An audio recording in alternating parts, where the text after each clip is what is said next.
Assalamualaikum warahmatullahi wabarakatuh. Waalaikumsalam warahmatullahi wabarakatuh. Alhamdulillah, alhamdulillahil jabbaril qahhar, al-azizil ghaffar, khaliqil jannati wan nar.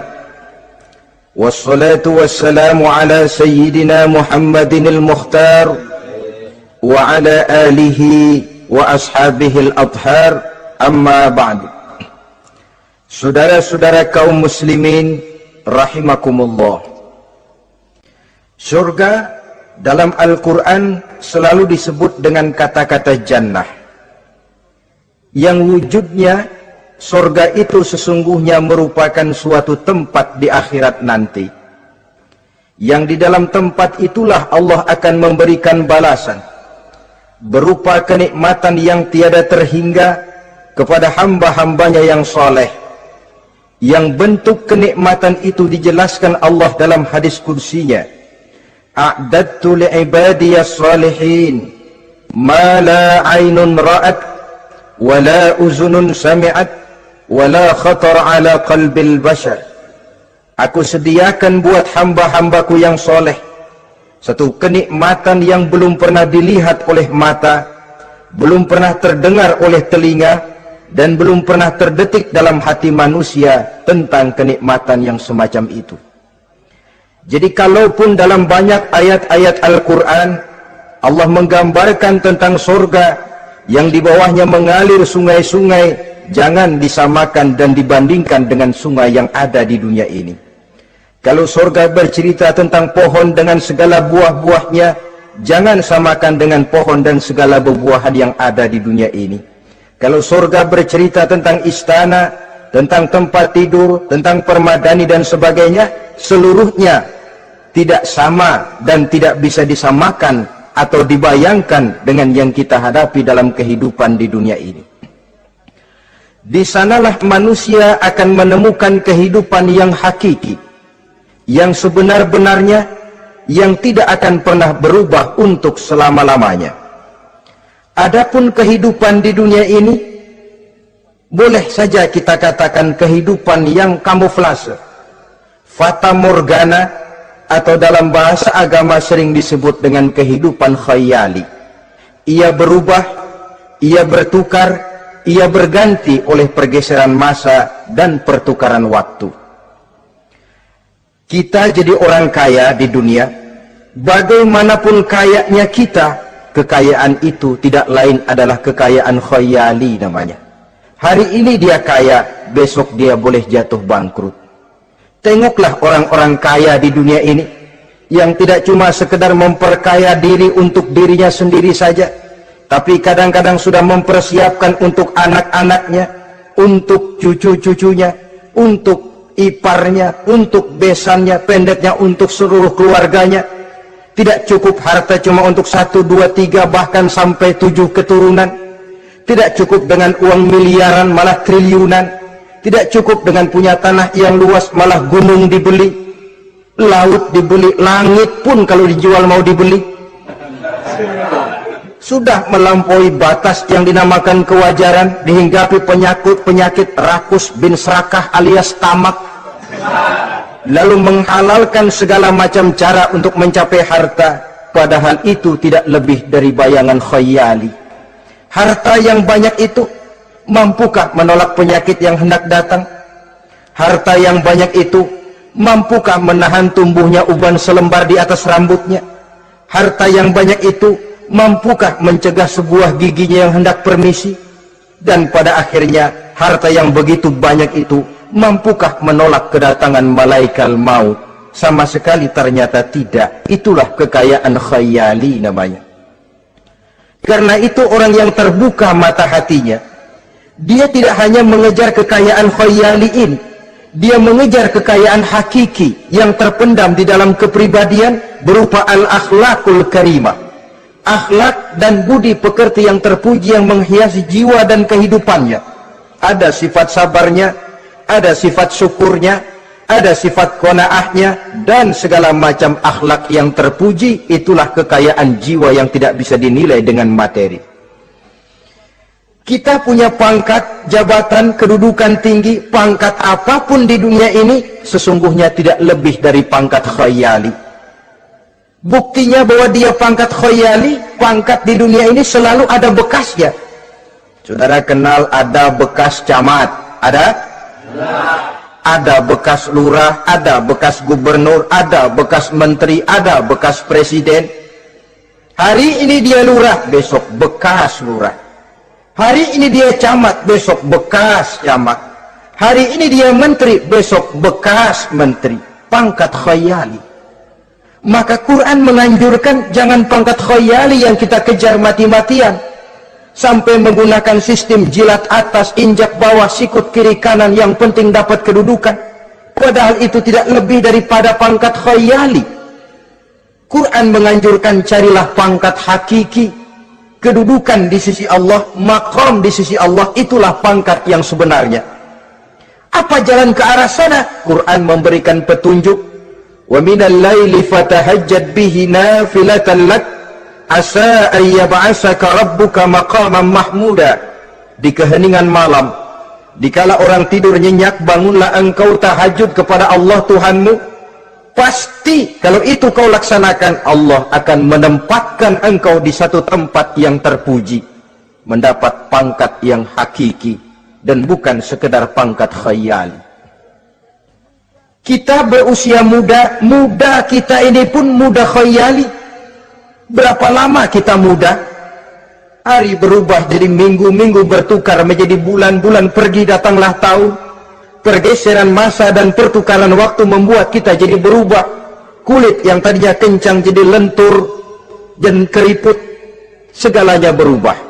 Oleh karenanya, pada kehidupan di surga nanti, orang akan menemukan kehidupan yang hakiki, yang tidak akan pernah berubah untuk selama-lamanya. Nah, kita akan mulai dengan menjelaskan bagaimana sebenarnya keadaan surga itu. Pertama, luasnya. Berapa sih luasnya surga? Dengan logika, sekarang ini dunia dihadapi dengan kekhawatiran terhadap peledakan penduduk yang nyaris tidak terkendali. 5 miliar lebih jumlah manusia yang nongkrong di permukaan bumi. Tapi sesungguhnya planet bumi yang kita tinggali ini cuma satu planet kecil dari 9 buah planet yang berada dalam sistem tata surya matahari yang lazimnya kita namakan galaksi. Selain tata surya matahari yang namanya galaksi itu, masih terdapat lagi galaksi-galaksi lain yang dengan sendirinya juga dikitari oleh planet-planet lain. Dan bumi kita yang kita tinggali ini, yang dihuni oleh tidak kurang 5 miliar manusia, hakikatnya cuma setitik debu di tengah angkasa alam yang luas ini. Oleh karenanya, di dalam surah Ali Imran ayat 173, ayat 133, Allah Subhanahu wa taala menjelaskan, "Wasari'u ila maghfiratin min rabbikum wa jannatin 'arduha as-samawati wal ardu u'iddat lil muttaqin." Bersegeralah kamu menuju ampunan Allah dan surga yang luasnya seluas langit dan bumi. Seluas langit dan bumi. Sedangkan langit oleh mata telanjang ini kan tidak pernah kelihatan. Yang nampak oleh kita biru di atas itu cuma batas titik pandangan manusia yang terjauh. Dan konon itu adalah refleksi sinar matahari yang menyentuh air laut, melahirkan warna biru. Sedangkan hakikat langit itu sendiri sampai hari ini belum terjangkau oleh kemajuan ilmu pengetahuan. Sejauh-jauhnya manusia pergi baru ke bulan. Mungkin dalam beberapa tahun mendatang dia akan pergi ke planet-planet Mars dan planet-planet lainnya. Tapi itu masih terbatas dalam sistem tata surya matahari atau galaksi kita ini. Belum lagi sampai kepada langit yang pertama. surga yang disediakan untuk orang-orang saleh ini luasnya seluas 7 lapis langit dan bumi. Jadi saudara tidak usah berpikir khawatir di surga nanti kehabisan kapling. Di dunia ini saja masalah tempat tinggal sekarang ini jadi masalah pelik, karena memang peledakan penduduk seiring dengan perkembangan tentang lapangan kerja yang harus disiapkan, sekolah yang mesti disediakan, sarana pendidikan yang harus disiapkan, rumah sakit untuk menjaga kesehatan, dan kompleks betul masalahnya. Tetapi di surga nanti arduhas samawati wal ard, luasnya seluas 7 lapis langit dan bumi, satu keluasan yang hanya Allah saja yang maha tahu tentang batas-batasnya. Itu tentang luasnya surga. Lalu bagaimana keadaan di surga? Apakah ada bangunan-bangunan, taman-taman, kebun-kebun? Tentu ada. Di surga ada kebun yang tanamannya berupa tumbuh-tumbuhan dan menghasilkan buah-buahan, yang buah-buahannya pun boleh dimakan oleh manusia, karena tidak akan pernah ada larangan lagi dalam kehidupan di sana. Dalam surah Ar-Rahman ayat 54 misalnya, kita dapati penjelasan dari Allah Subhanahu wa taala, wajanal jannataini dan. Begitu juga dalam surah Waqiah ayat 32 dan 33, Allah menjelaskan wa fakihatin kasiratin la maqtu'ati wa la mamnu'ah, dan di dalam surga itu terdapat buah-buahan yang sangat banyak sekali yang tidak pernah putus-putusnya, wala mamnu'ah, dan tidak dilarang untuk mengambilnya.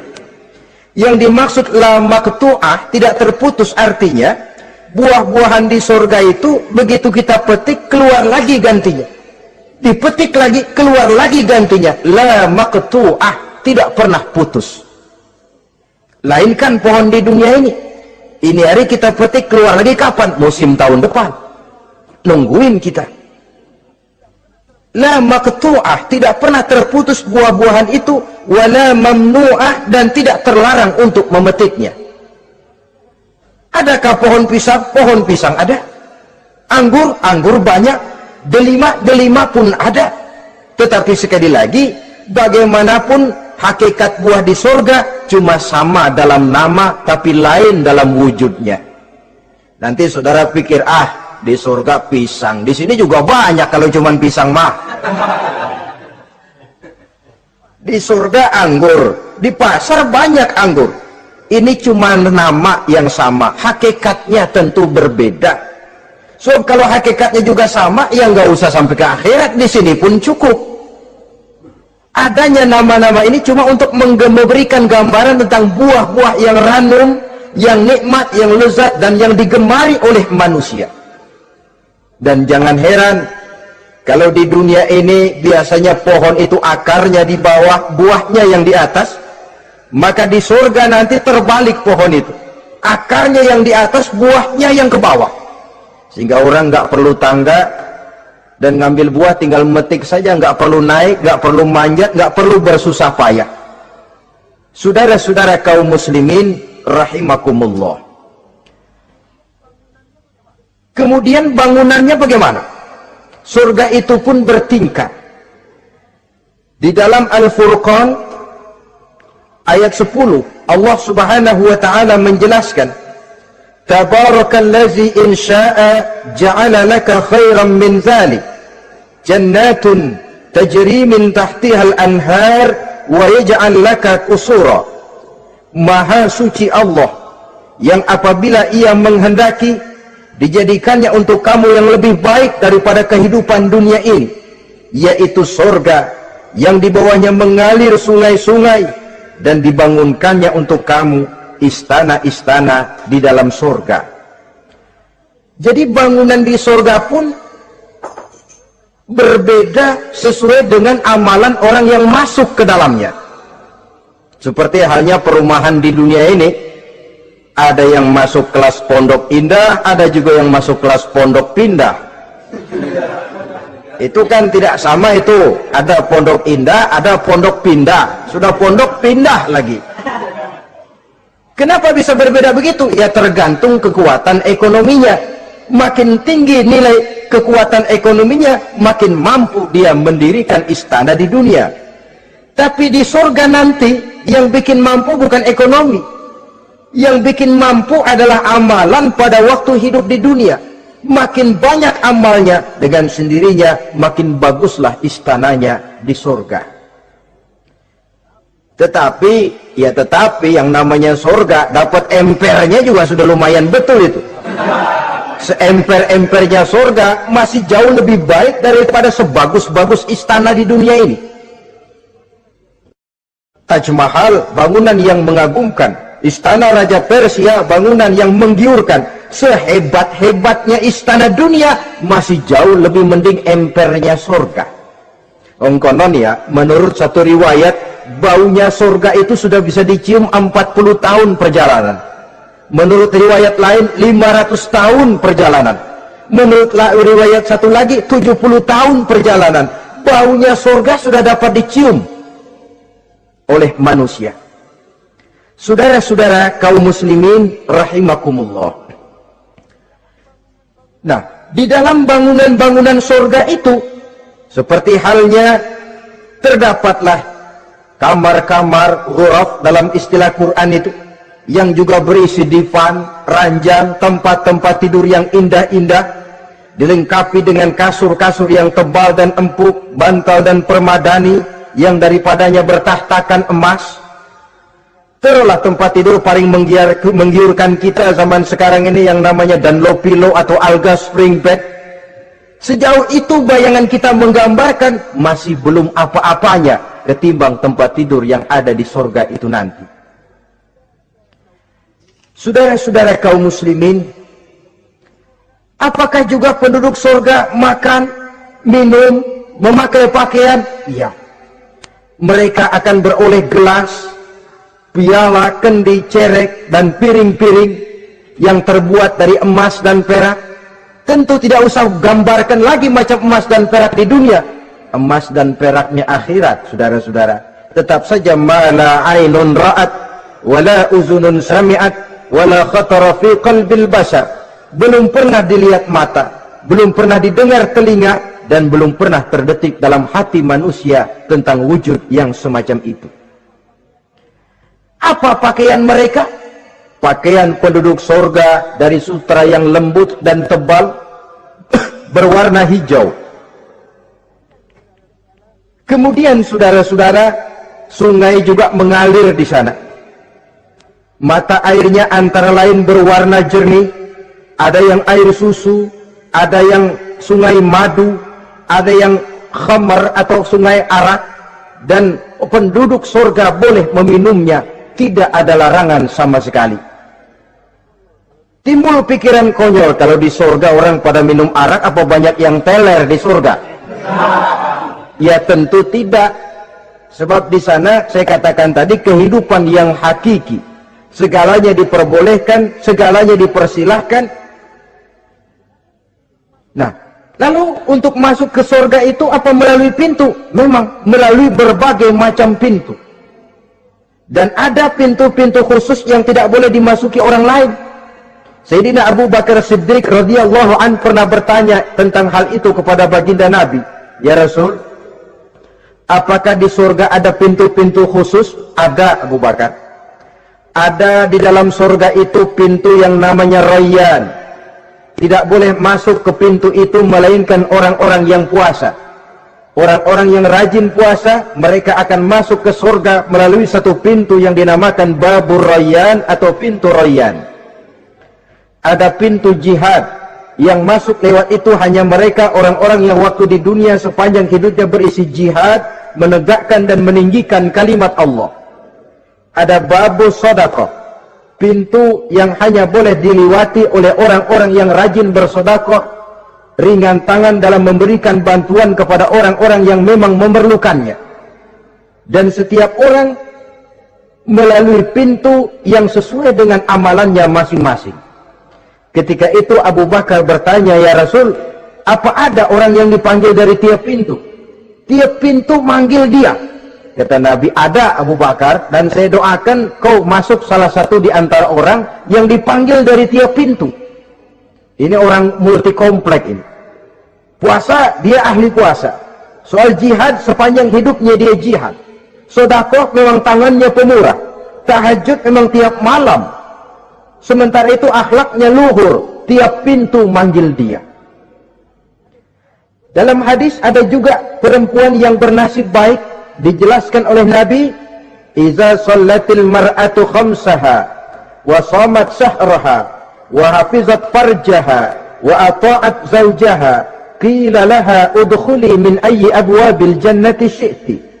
Apabila seorang perempuan dia kerjakan solat yang 5 waktu, dia puasa di bulan Ramadan, dia jaga kehormatan dirinya, kemudian dia taat kepada suaminya, di akhirat nanti dikatakan kepada perempuan tadi, "Wahai perempuan, udkhuli min ayyi abwabil jannati syi'ti." Masuklah kamu ke dalam surga dari pintu mana saja yang kamu mau. Disuruh pilih, saudara-saudara. Nah, kalau kita waktu di dunia ini tidak ada keistimewaan amal, bingung mau masuk pintu mana. Ramadan puasanya kayak gendang. Depan doang sama belakang, penutupan sama pembukaan, peserta kehormatan. Tengah-tengahnya kosong. Nanti mau masuk pintu royan, ditanya, ini pintunya orang yang puasa. Kamu puasa Ramadan? Puasa juga sih. Puasa juga sih bagaimana? Iya, pembukaan sama penutupan. Tengahnya kosong, nggak bisa lewat pintu sini, cari pintu lain saja.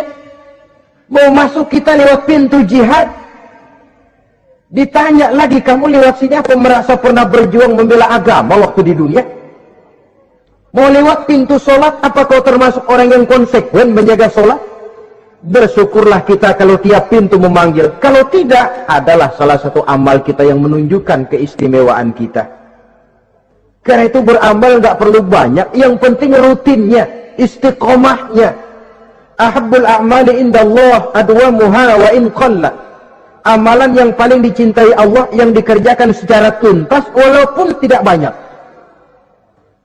Saudara baca ayat Quran nggak banyak, satu malam cuma 3 ayat, tapi rutin tiap malam 3 ayat, tiap malam 3 ayat. Itu lebih dicintai Allah daripada sekali ngaji 1 juz, terus 3 bulan nggak ngaji-ngaji.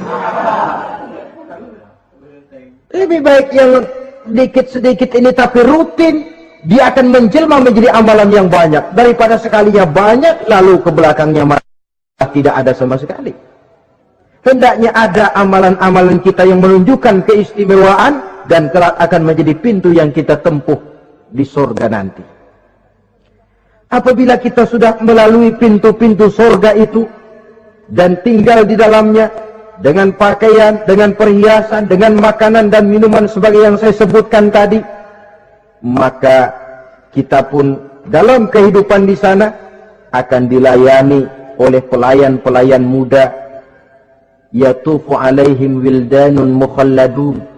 Pelayan-pelayan yang muda itu keliling melayani apa keperluannya dan tidak pernah tua pelayan itu, sebagaimana kita pun tidak akan pernah tua. Pendeknya sudah jadi king of king di surga itu. Jadi raja di raja. Fasilitas serba cukup, apa yang kita mau tersedia, tidak ada larangan dan pelayan seperlunya diberikan kepada kita.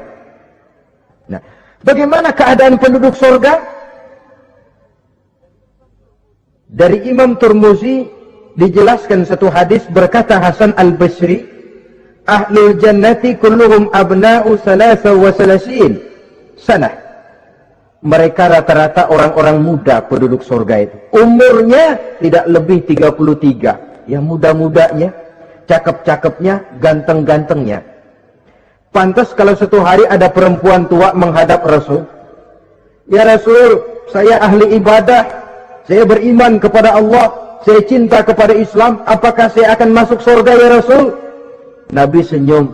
"Enggak bu, nenek-nenek enggak masuk surga." Itu perempuan nangis sejadi-jadinya. "Ya Rasul, kalau gitu sia-sia tahajud saya. sia-sia puasa saya, sia-sia segala macam ibadah saya. Nenek-nenek nggak masuk surga ya Rasul, sayang benar segalanya. Rasul kemudian menghampiri perempuan tadi, Bu, kalau yang ibu bilang itu benar, ibu masuk surga. Cuman di sana ibu balik muda lagi. Kulit nggak kempot kayak begitu, rambut nggak putih macam begitu. Ibu nanti di surga bakal jadi muda lagi. Salah selesin, umur 33 tahun. Rata-rata seluruh penduduk surga umurnya begitu. Tidak ada yang tua, tidak ada yang anak-anak, tidak ada yang remaja, rata-rata segitu. Nah, lalu bagaimana? Di surga hati mereka menjadi satu di antara sesama penduduk surga. Tidak ada yang iri hati, tidak ada yang punya sifat dendam. Itu keadaan di surga. Walaupun bertetangga, yang satu bisa mengunjungi yang lain, yang satu bisa nengokin yang lain, tapi tidak ada sikap iri hati dan dengki. Tidak ada yang satu datang ke tempat saudaranya di surga, loh kapling lu lebih luas dari gua nih. Nggak ada Tuhan, tidak ada. Semuanya hati sudah menjadi satu. Tidak ada dendam, tidak ada iri hati. Kan jauh bedanya dengan kehidupan di dunia ini toh. Kadang-kadang di dunia ini begitulah romantikanya. Kita melarat, disuraki orang, kita sedikit kaya, diselidiki orang. Ada saja yang iri, ada saja yang hasut, dan selalu mencari cara untuk menjatuhkan kita. Di surga, hal semacam itu tidak akan kita temui. Orang tidak punya sifat iri hati dan dendam. Lalu bagaimana lagi keadaan penduduk surga itu? Mereka selalu merasa senang dan bahagia. Tiap hari, tiap saat yang dirasakan cuma itu saja. Tidak diselingi seperti kehidupan di dunia ini, di mana senang berseling dengan susah, bahagia berganti dengan derita, ada senyum bahagia, ada tangis menahan derita. Itu romantika kehidupan di dunia. Di akhirat itu tidak akan pernah ditemui dalam surga nanti. Orang selalu merasa senang karenanya di sana tidak ada keluh kesah, tidak ada orang yang murung, tidak ada orang yang narik napas panjang sambil menghitung bintang di langit. Selalu merasa senang dan selalu merasa bahagia. Lalu bagaimana kondisi fisik mereka? Di surga tidak ada orang yang cacat, baik ia cacat rohani ataupun cacat jasmani. Seperti yang kita temui di dunia ini, ada saja cacatnya. Kadang-kadang jasmani sehat, rohaninya sakit. Kadang-kadang rohaninya bagus, jasmaninya cacat. Di surga, orang sempurna, komplit, cukup. Tidak ada yang cacat rohani ataupun yang cacat jasmani. Kalau dalam kehidupan di dunia ini mereka cacat, bagaimana? Mereka akan utuh dan sempurna apabila masuk ke dalam surga. Dan di surga, sungguh pun mereka makan, sungguh pun mereka minum, mereka tidak akan pernah buang air. Baik air besar maupun air kecil. Sebab kalau makan dan minum di surga harus buang air, tentu malaikat harus menyediakan WC. Dan kalau surga sudah ada WC, tentu tinja yang repot. Saudara-saudara kaum muslimin, tidak buang air, juga tidak buang angin. Dan tidak sakit, tidak terkena penyakit. Penyakit apapun namanya, sudah di surga itu daerah bebas penyakit. Jadi barangkali kalau keluar ke halaman surga nggak pakai baju masuk angin, tidak. Kalau di sana repot nyari duit kerokan. Segalanya sempurna, segalanya cukup. Lalu bagaimana kalau tiap saat mereka makan, tiap saat mereka minum tapi tidak buang air? Konon keringat yang keluar dari mereka, tubuh mereka, dan keringat yang keluar itu mengandung bau kasturi yang amat sangat harum baunya. Saudara-saudara, kemudian penduduk surga itu oleh Allah diberikan teman hidup yang namanya bidadari. makhluk Allah yang teramat sangat cantiknya, yang tidak bisa kita bayangkan macam apa cantiknya. Barangkali kalau kita menonton film, kita kagum dengan bintang-bintang film kenamaan yang cantiknya selangit. Itu mah belum ada seujung kukunya dari para bidadari. Mereka dalam Quran disebut azwajun mutahharah, istri yang disucikan. Apa pengertian suci di sini? Belum pernah tersentuh sebelumnya, baik oleh manusia, baik oleh jin, baik oleh malaikat sekalipun.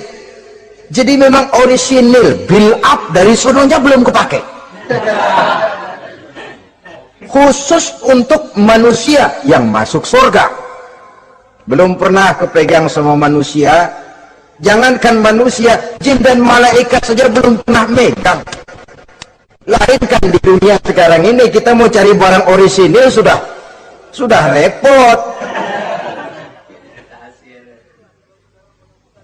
Ya mujurlah kalau saudara menemukan seorang gadis yang orisinil paten, masih build up, barangkali mujur. Tapi umumnya terutama di kota-kota besar, ya sudah, kita dapat second hand juga masih lumayan. Kalau tidak rongsok-rongsok bener mah, ini kadang-kadang sudahlah second hand, kondisinya juga 30%, udah mesti nyervis melulu kita ini. Saudara-saudara, azwajun mutahharah belum pernah tersentuh oleh siapapun. Lalu makna tohara ini, mereka selalu suci, tidak pernah baik menstruasi atau mencret, tidak pernah. Dan kalau perempuan kita, istri-istri kita di dunia ini kan 1 minggu dalam sebulan terkena dapat fasilitas dia untuk tidak sholat, untuk tidak ibadah, masa haid itu. Perempuan di surga yang namanya bidadari tidak akan pernah mengalami haid. Lalu apalagi keistimewaannya? Selalu perawan, tidak pernah janda. Walaupun tiap hari dipakai, habis dipakai perawan lagi. Saudara-saudara yang saya hormati, itu diperuntukkan untuk penduduk-penduduk surga. Nah itu laki-laki itu. Iya, kalau perempuan bagaimana? Satu riwayat menjelaskan mereka akan menjadi ratu di surga dengan segala kenikmatan yang juga tidak pernah mereka bayangkan sebelumnya. Riwayat lain menjelaskan bahwa mereka juga akan berkumpul dengan suami, istri, dan anak-anaknya jikalau mereka memang orang-orang soleh. Ada juga riwayat lemah menjelaskan bahwa mereka akan mendapat bidadara istilahnya. Saudara-saudara kaum muslimin rahimakumullah, pendeknya surga dan seluruh kenikmatan yang ada di dalamnya tidak pernah mata melihat, belum pernah telinga mendengar, belum pernah terbetik dalam hati manusia. Oh, di surga begini kali ya, berbeda dengan itu. Oh, bidadari begini kali ya, kalau masih begini kali ya, masih bisa dibayangin. Ini sudah nggak bisa dibayangin, jadi nggak usah begini ya begitu ya. Saudara-saudara, apabila orang sudah masuk ke dalam surga, bertemu dengan sesama teman waktu di dunia, surah At-Tur menjelaskan ayat 25-26, wa aqbala ba'duhum ala ba'di yatasaalun qalu inna kunna qablu fi ahlina musfikin famanna Allahu alaina wa waqana azabas samum. Apabila mereka telah masuk ke dalam surga, sebagian yang lain berkunjung kepada sebagian yang lain. Cara kita belah sono, ini teman kita dulu waktu di dunia, yuk samperin yuk. Ba'duhum ala ba'di yatasaalun, saling tanya menanya. Kalau istilah kita, sampai juga kemari? Iya. Oh, saya waktu di dunia dulu sebenarnya sudah khawatir, takut mendapat azabnya Allah. Tapi Allah memberikan karunia kepada saya diselamatkan dari azab dari mara bahaya neraka, sampailah saya ke dalam surga ini. Alhamdulillah. Bagaimana kabarnya ente? Alhamdulillah saya juga sampai ke surga ini. Si fulan bagaimana? Nyangkut kali dia mah di neraka. Yatasa'alun, saling tanya menanya hal ihwal dan keadaan mereka. Tapi satu hal yang jelas saudara-saudara, di surga nanti itu tidak ada perkataan yang sia-sia, tidak ada ucapan kotor, tidak ada omongan keji, dan tidak ada omongan kosong. Tidak ada omongan yang sia-sia, ucapan-ucapan yang kotor, mencaci maki, itu tidak ada. Karena sifat marah pun tidak ada dalam surga. Kalau di sini kadang-kadang sedikit marah sudah semrawut, kata-kata kita sudah out of control. Di sana tidak ada kata-kata kosong yang tidak ada manfaat dan tidak ada gunanya. Saudara-saudara kaum muslimin rahimakumullah. Kemudian yang terakhir, kita akan membicarakan apa saja nama-nama surga itu dan siapa calon orang-orang yang masuk ke dalamnya. Pertama, yang dinamakan Jannatul Firdaus atau surga Firdaus. Surga Firdaus ini oleh Allah Subhanahu wa ta'ala disediakan untuk orang yang dijelaskan dalam surah Al-Mu'minun ayat 1 sampai dengan 11. Qad aflahal mu'minun, beruntunglah orang-orang yang beriman. Jadi kalau saudara ingin dapat kapling di tempat yang namanya Firdaus, itu boleh pesan mulai sekarang. Nafas masih ada, Allah masih memberikan kesempatan untuk hidup, pesan tempat dari sekarang. Apa harga karcisnya? Pertama, qad aflahal mu'minun, harus beriman. Ini syarat mutlak. Tidak beriman, nggak usah minta karcis. Minggir. Ini karcis pertama harus untuk orang yang beriman. Setelah itu yang kedua apa? Allazina hum fi salatihim khashi'un. Mereka yang khusyuk di dalam solatnya. Jadi untuk mendapat tiket ke surga Firdaus itu setelah beriman khusyuk di dalam solat.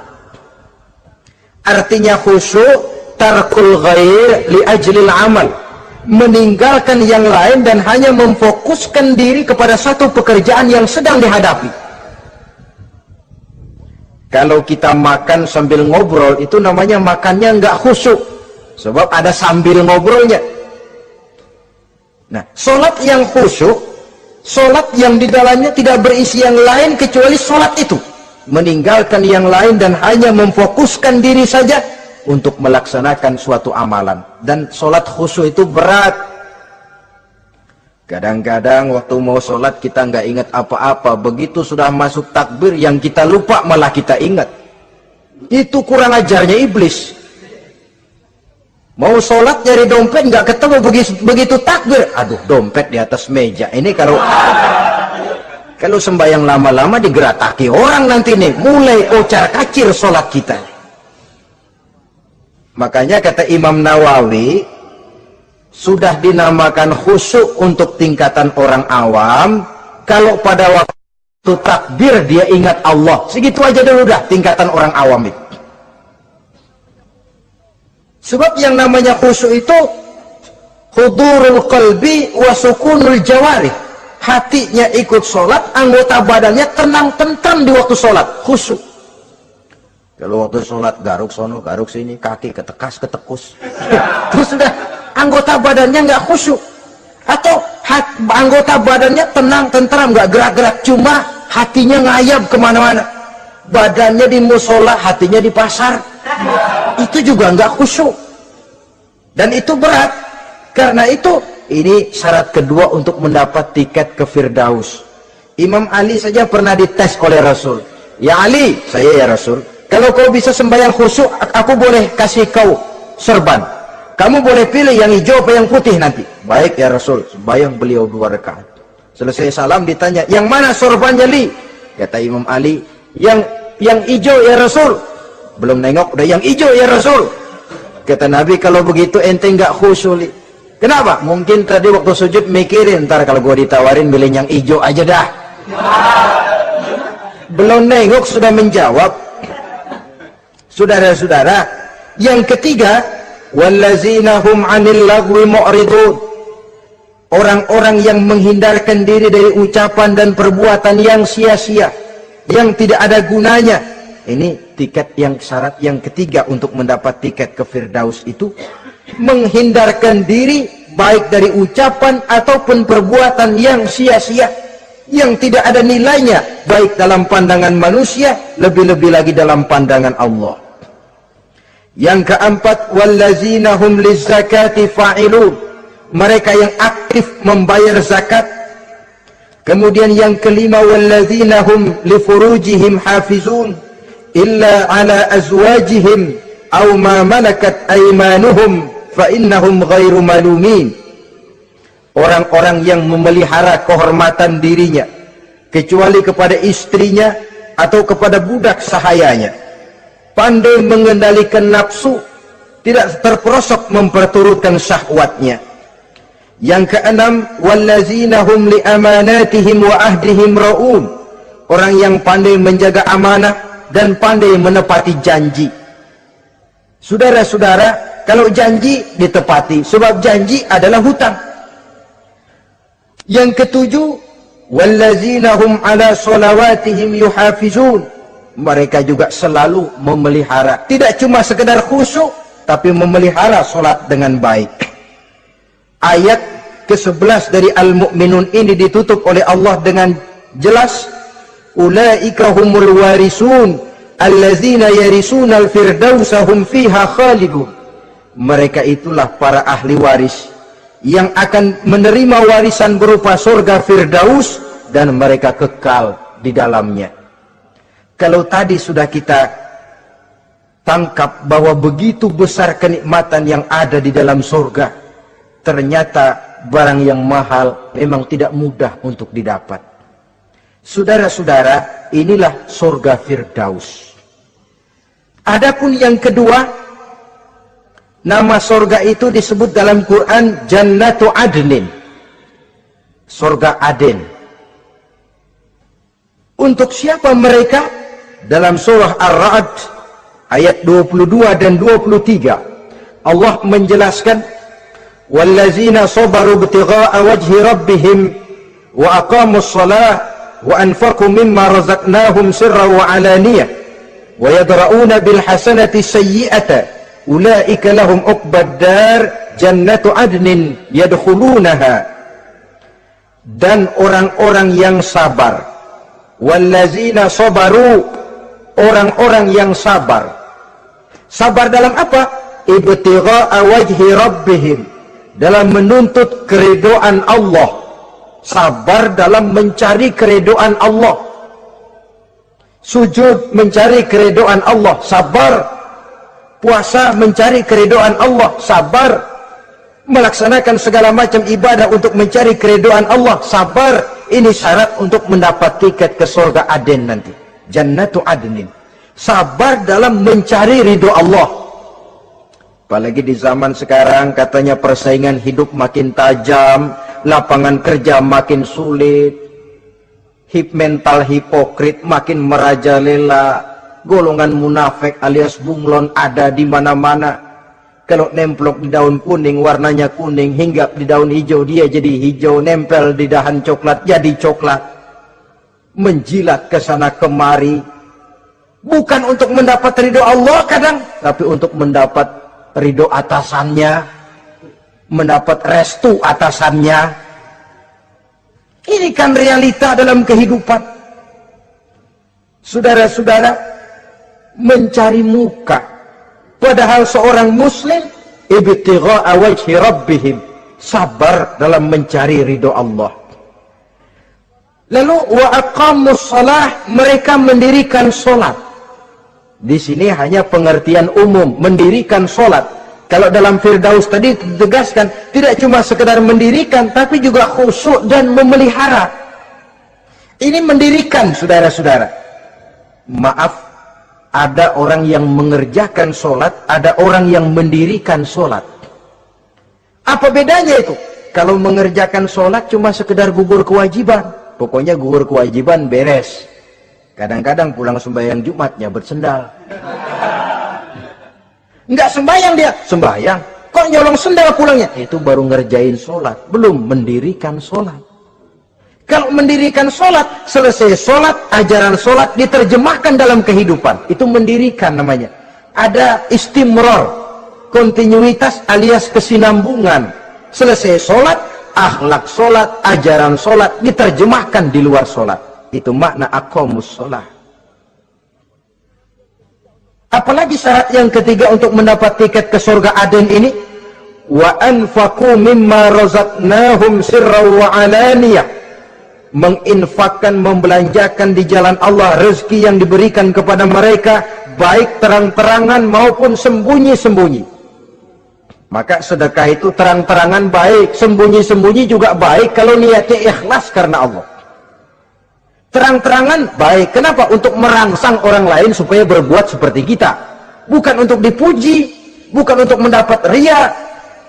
Saudara-saudara, saya yang miskin nyumbang 100.000, saudara berapa yang kaya? Ini boleh untuk merangsang orang lain. Tapi kalau untuk ria, itu tentu dilarang oleh agama. Terang-terangan boleh, sembunyi juga boleh. Bahkan itu yang dianjurkan oleh Nabi. Tangan kiri tidak tahu apa yang diberikan oleh tangan kanannya. Saudara-saudara, lalu yang keempat, wa yadra'una bil hasanati sayyi'ata, mereka menolak kejahatan dengan kebaikan. Dia hanya tidak berteriak-teriak tentang kemiskinan, tapi melakukan usaha bagaimana mengatasi kemiskinan.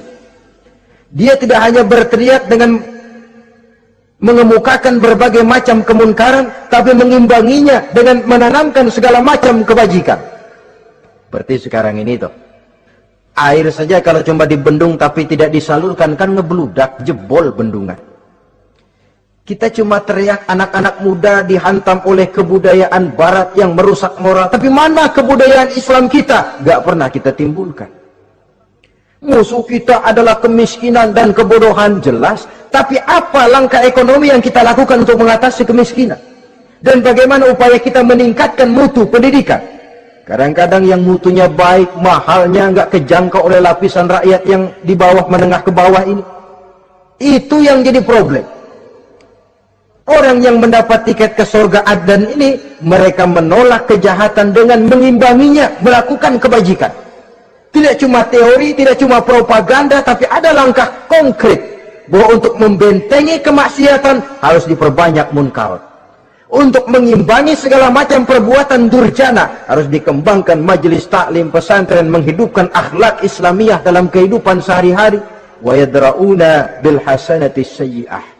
Orang semacam itulah yang akan mendapat tiket ke surga Aden atau Jannatu Adnin nanti. Dua. Adapun surga yang ketiga dinamakan Jannatun Naim. Surga Naim. Naim mengandung arti penuh kenikmatan. Tiketnya sederhana saja. Al-Qalam ayat 34. Inna lil muttaqina inda rabbihim jannatu na'im. Sesungguhnya bagi orang-orang yang bertakwa kepada Allah, mereka akan mendapat balasan berupa Jannatun Naim. Surga Naim namanya.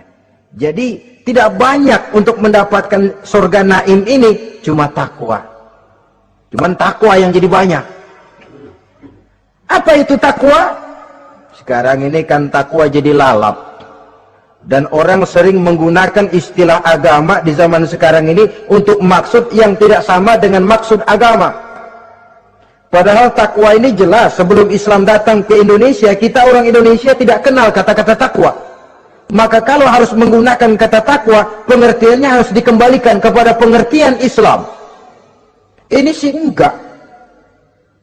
Orang yang mana aja kalau dilantik bertakwa kepada Tuhan yang Maha Esa, bertakwa, sampai membleh ke bibir, bertakwa. Tapi kalau sudah megang jabatan, kadang-kadang takwa ngalor dia ngidul. tidak relevan lagi. Lalu apa sih yang namanya takwa itu? Sederhana saja.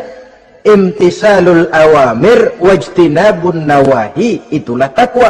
Melaksanakan segala yang diperintah, menjauhi yang dilarang, itu takwa. Menjalankan perintah dengan meninggalkan larangan, apa bedanya? Kalau melaksanakan perintah boleh sesuai dengan kemampuan, tapi menjauhi larangan mutlak. Laksanakan perintah Allah sesuai dengan kemampuanmu, tapi tinggalkan larangan Allah mutlak. Mampu tidak mampu, tinggalkan. Enak kalau ada perintah, jauhi larangan Allah semampu kamu. Ya enak, tinggal kita milih. Saya belum mampu ninggal teler itu, lezat itu, belum mampu. Yang boleh semampu kita melaksanakan perintah. Sholat semampu kita, asal jangan mampu lalu pura-pura tidak mampu. Puasa semampu kita, jihad semampu kita. Tapi kalau sudah meninggalkan larangan mutlak, mampu tidak mampu, harus ditinggalkan. Jadi kelihatannya sederhana takwa ini, tapi masalahnya rumit. Melaksanakan yang diperintah, menjauhi yang dilarang. Dan itu tiket untuk mendapatkan surga naim atau jannatun naim. Yang keempat, saudara-saudara, di antara nama surga itu ada yang disebut surga ma'wa atau jannatul ma'wa. Apa tiket untuk sampai ke sana? Surah An-Nazi'at ayat 40 dan 41. Wa amma man khafa maqama rabbih wa naha an-nafsa 'anil hawa fa innal jannata hiyal ma'wa. Sesungguhnya orang-orang yang takut kepada larangan Tuhannya, wa naha an-nafsa 'anil hawa, dan sanggup mengendalikan nafsu, sanggup mengendalikan diri dari memperturutkan hawa nafsu, fa innal jannata hiyal ma'wa. Surga ma'walah tempat tinggalnya nanti. Jadi tiket ke jannatul ma'wa ini, pertama, khafa maqama rabbih, takut kepada batas-batas yang telah ditentukan oleh Tuhannya. Ini batasnya, kamu jangan nyebrang ke sini. Ini batas yang halal, ini yang haram, ini yang hak, ini yang batil, ini yang ma'ruf, ini yang munkar. Orang yang ingin mendapat tiket ke ma'wa, dia takut batas-batas itu. Lalu sanggup mengendalikan diri, tidak sampai memperturutkan hawa nafsunya. Itu tiket ke surga ma'wa. Yang kelima dinamakan surga Darussalam atau Jannah Darussalam. Dijelaskan dalam Al-An'am ayat 126 dan 127. Wa hadza siratu rabbika mustaqima wa qad fassalna al-ayati liqaumin yatadhakkarun lahum darussalam inda rabbihim wa huwa waliyuhum bima kanu ya'malun. Inilah jalan Tuhanmu yang lurus. Telah kami pisahkan ayat-ayat kami bagi kaum yang mau berfikir. Jadi kelihatan di sini untuk mendapat tiket ke Darussalam, istiqamah mengikuti jalan lurus, istiqamah berpegang kepada Islam, dan pandai membedakan apa yang memang oleh Allah sudah dibedakan, antara yang hak dan batil, antara yang benar dan salah, dan selalu ingat kepada ayat-ayat Allah. Itu surga Darussalam. Yang keenam dinamakan Darul Muqamah. Siapa penghuninya? Surah Fatir ayat 34-35. Wa qalu alhamdulillahillazi azhaba 'anna al-hazan inna rabbana laghafurun syakur allazi ahallana darul muqamah min fadlihi la yamassuna fiha nasabun wa la yamassuna fiha lughub. Yaitu orang-orang yang senantiasa bertahmid, memuji kebesaran Allah subhanahu wa ta'ala. Mereka akan mendapatkan Darul Muqamah. Yang ketujuh dinamakan surga Maqamul Amin. Ini pun disediakan untuk orang yang bertakwa, seperti dalam Ad-Dukhan ayat 51, innal muttaqina fi maqamin amin. Dan yang terakhir, yang kedelapan adalah surga khuldi atau jannatul khuldi. Dalam surah Al-Furqan ayat 15 dijelaskan, qul adzalika khairun am jannatul khuldi allati wa'idal muttaqun kanat lahum jazaan wa masira. Saudara-saudara kaum muslimin rahimakumullah, oleh terbatasnya waktu, inilah sekelumit tentang surga dan calon-calon penghuninya. Mudah-mudahan dijadikan kita oleh Allah termasuk salah